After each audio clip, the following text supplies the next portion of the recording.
Total बताए पड़ा चाउल 12-13 माने 5 केजी चाउल माने 1200 टका। बर्तमान पे संध्या 6टा बाजी माने एबे टेम्परेचर है 1 डिग्री अच्छी।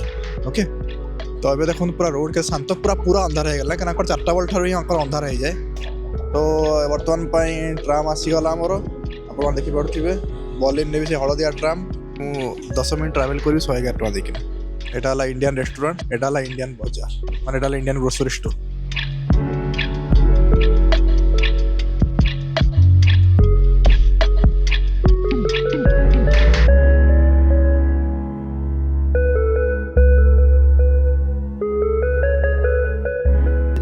बिल देखुवे लिखा है ना अनम दारबरी बासुमती राइस 49.9 माने 50 PLN माने ऑलमोस्ट एटा हम 1100-1200 टका पाई पड़ो।